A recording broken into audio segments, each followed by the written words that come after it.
Welcome to Podcasting for Business Owners. I'm your host, Laura McRae, a podcast consultant, educator, and self-confessed podcast nerd. If you're thinking of launching a podcast or want to grow the one you have, you're in the right place. Hold on to your headphones and let's go. Welcome back to Podcasting for Business Owners, the podcast that helps you share your story, lead your industry, and grow your network through podcasting. Today, I'm excited to introduce Sarah Thomson, a digital marketing coach and the driving force behind Online Social Butterfly. With over a decade of experience, Sarah is passionate about making digital marketing approachable and empowering small business owners to thrive in the ever-changing online space. In this episode, we'll be talking about how Sarah uses her podcast to give her clients a platform to share their stories, boost their confidence, and step into new opportunities. Plus, she shares her approach to creating an inclusive and supportive podcast environment. If you've ever wondered how podcasting can grow your business and your community, you're in for a treat. Now let's get started. So hello, Sarah, and welcome to the show. Oh, thank you, Laura. I'm so excited to be here talking with you today.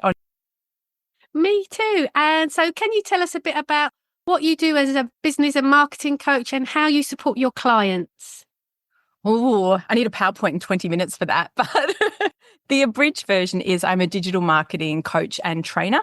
And I spend most of my time helping my clients to show up on digital marketing, particularly social media, and to use the tools that are available online to help them grow their business. And that's the short answer. And so what inspired you to start inviting your clients onto your podcast? Your podcast is called the Social Circus. And how has that impacted your community?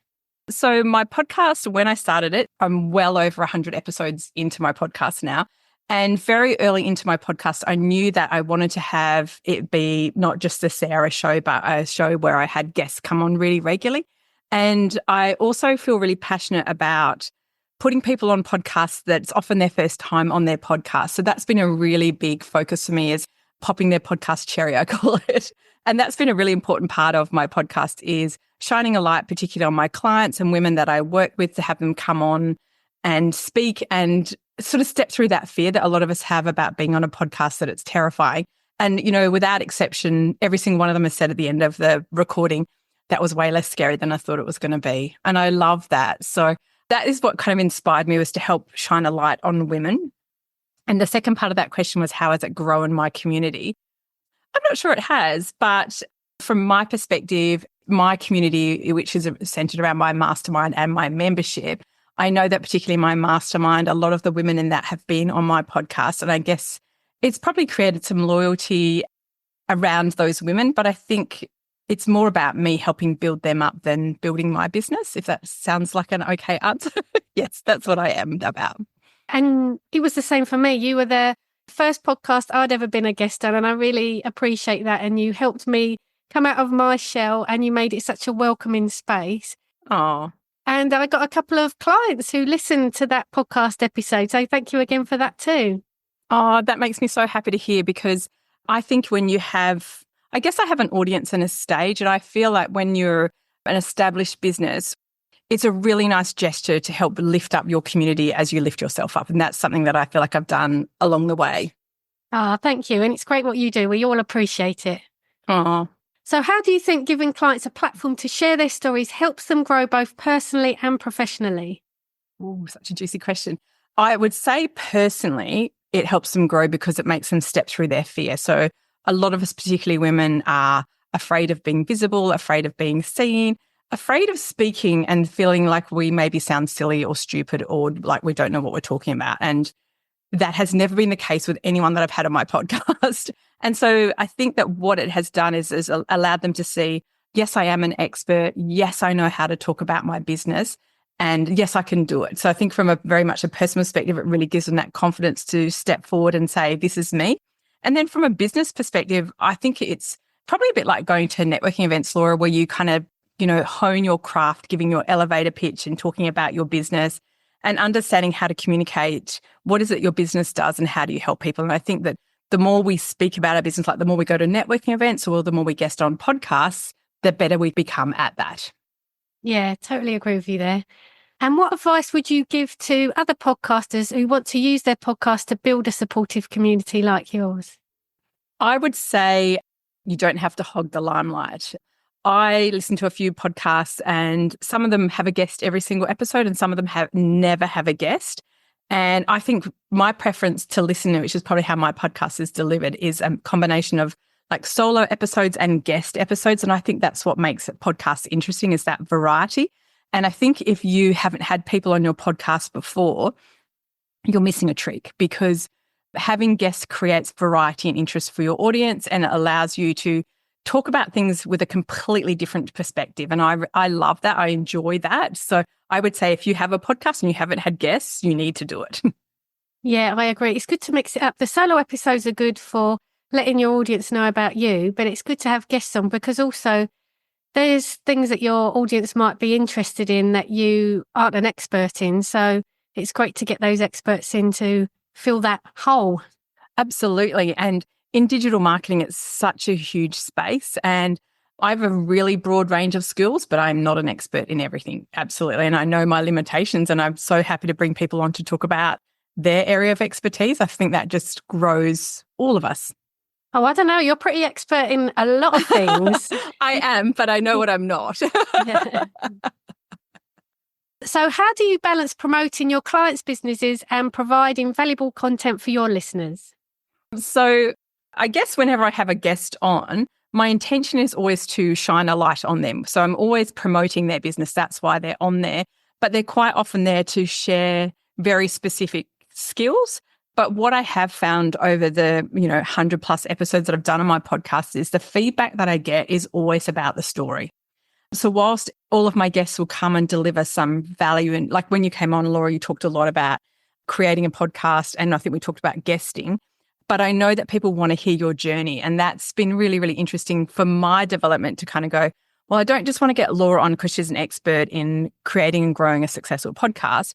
People actually want to hear what your journey is to starting your business. And that's been one of the most interesting things, is that people are drawn to other people's stories. And for me, I know that when I first started my podcast, I had a couple of guests on and all we did was talk about their story. And I was kind of like, oh, that didn't go how I wanted it to go.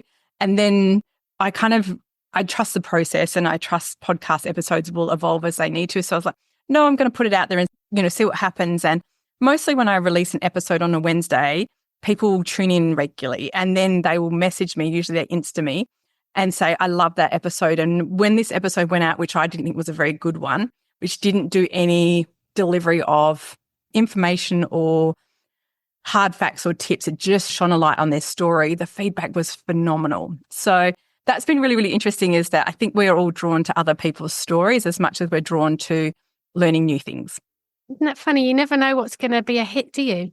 No. And like I said, these 2 episodes, I nearly contacted the guests and said I want to re-record them because they didn't go how I wanted them to go. And that's totally my own thing.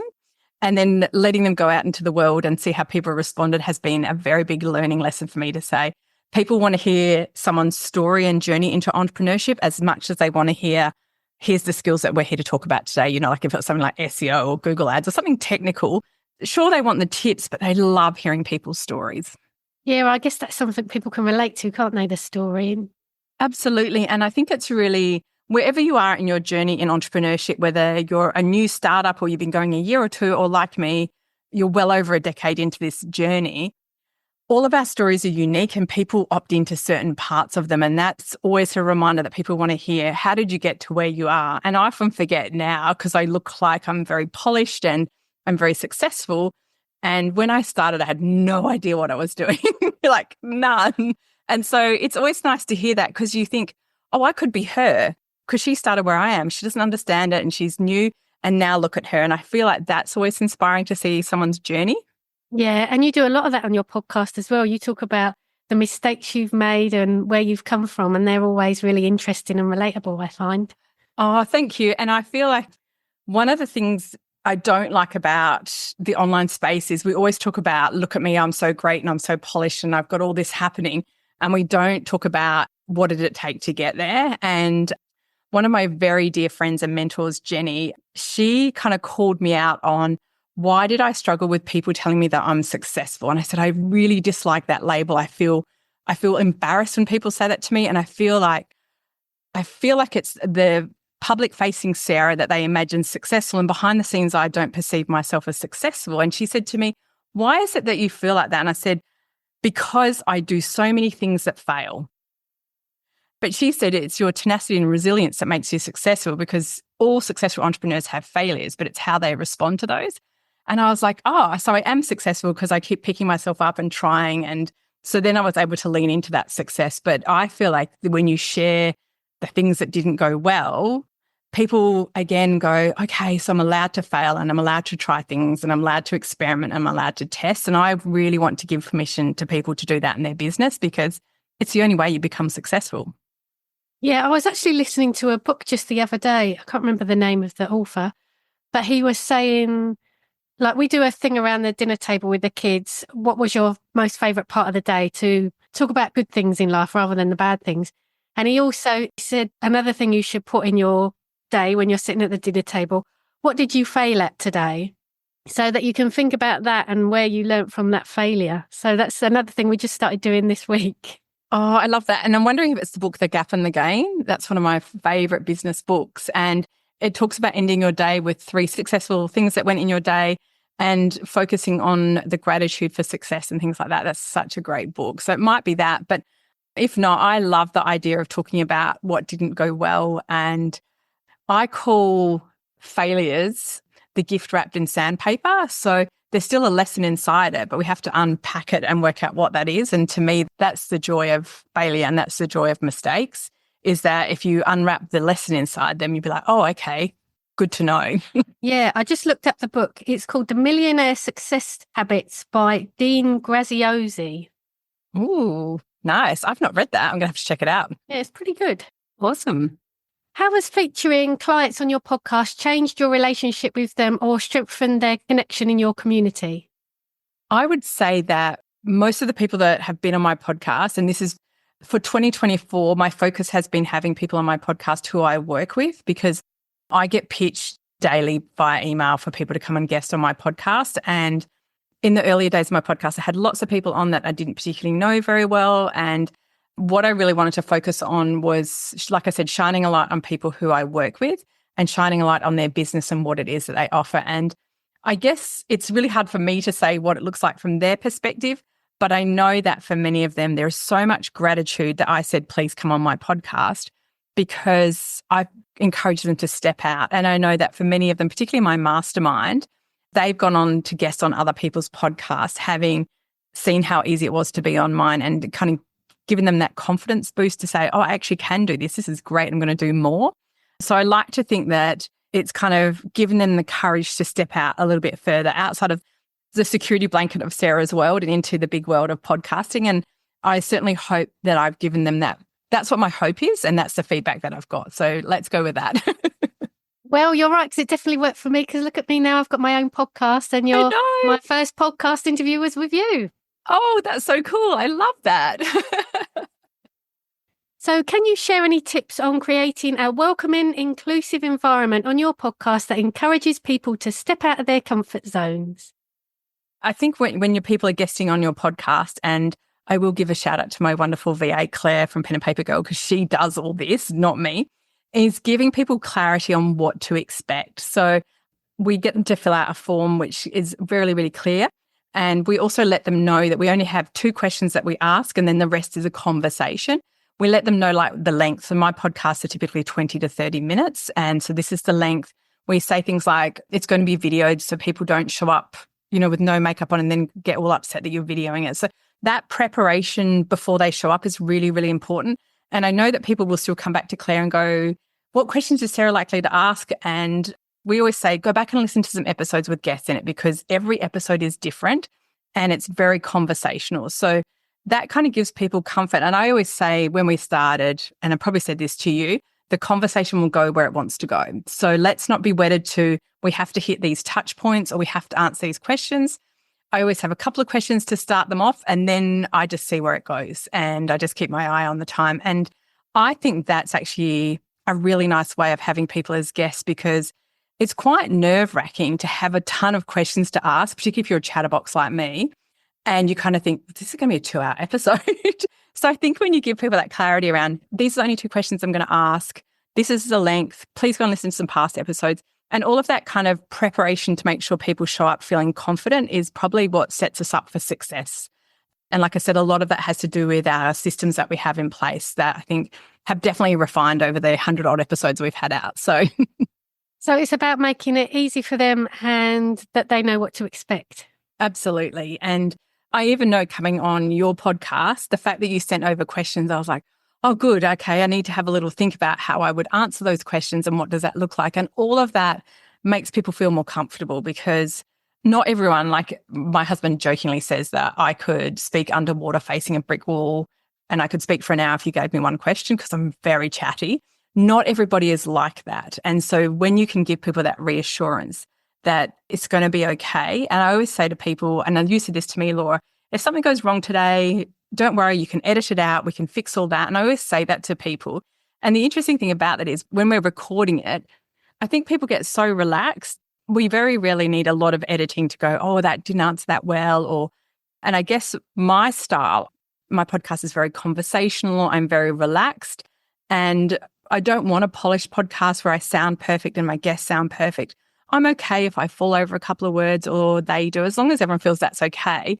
And I think that makes people feel comfortable when they hear it. They're like, oh, she's just her. She's just doing her thing. And yes, it does sound good, but it doesn't sound perfect. And that was never my intent. Yeah, that's excellent. Taking a break over the summer is something you're passionate about. How does that time off contribute to the health and growth of your podcast community?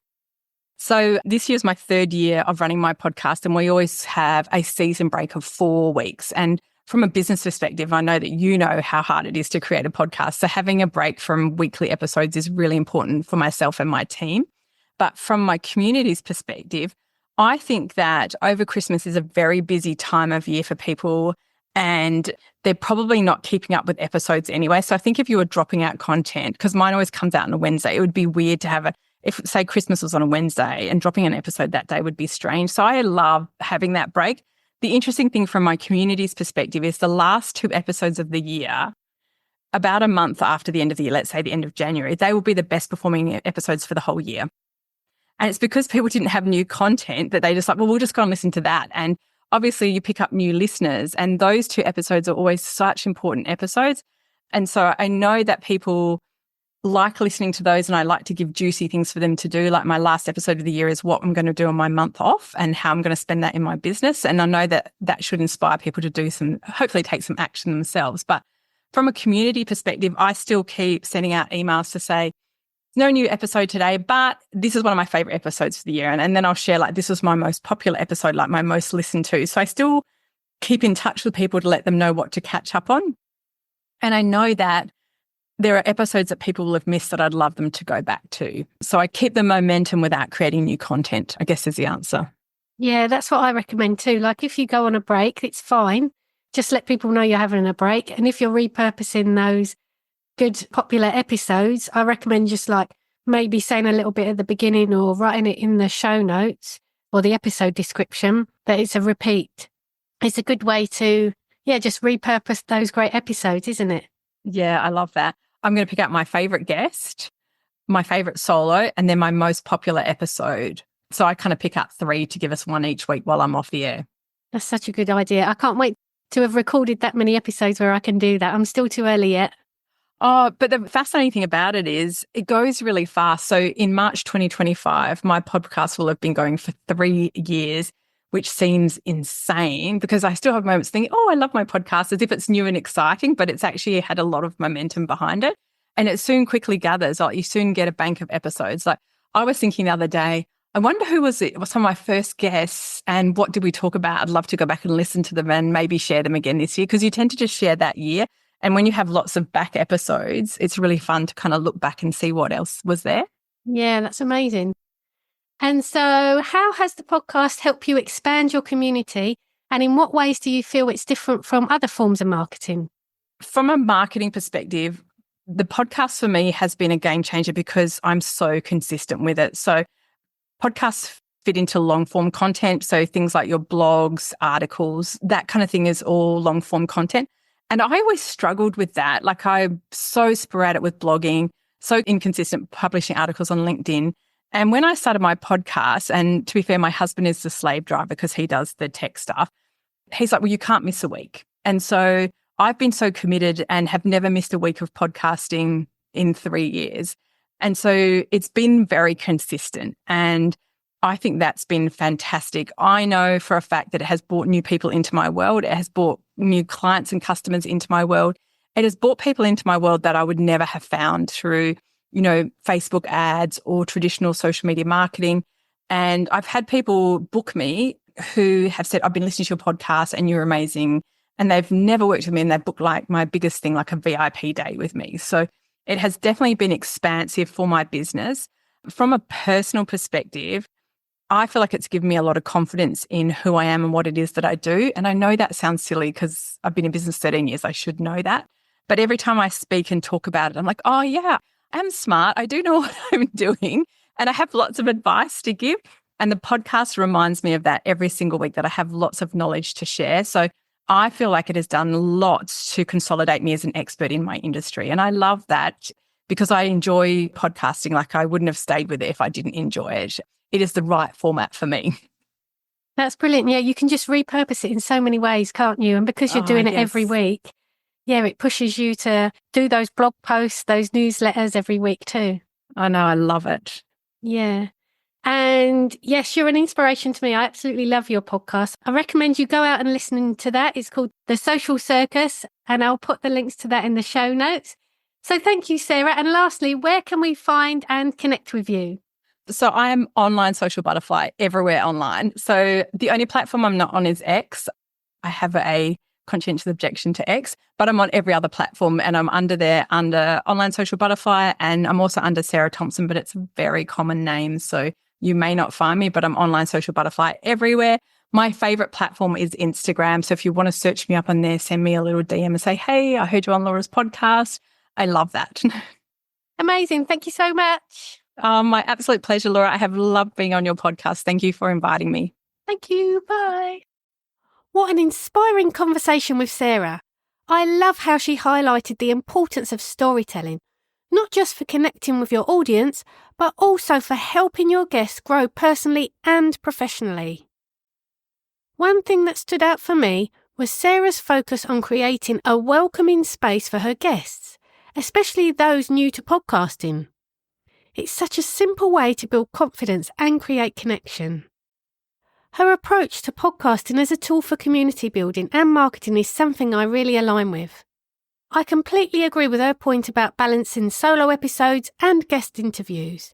It's all about variety and keeping things fresh for your listeners. And Sarah's openness about her own journey and the lessons learned along the way is such a refreshing reminder that we all start somewhere. If this episode gave you some valuable takeaways for your own podcast or inspired you to start one, I'd love to hear about it. Connect with me on Instagram at podcast.support.services. And don't forget to check out Sarah's podcast. It's called The Social Circus. I'll put the links in the show notes. Thanks for tuning in to Podcasting for Business Owners.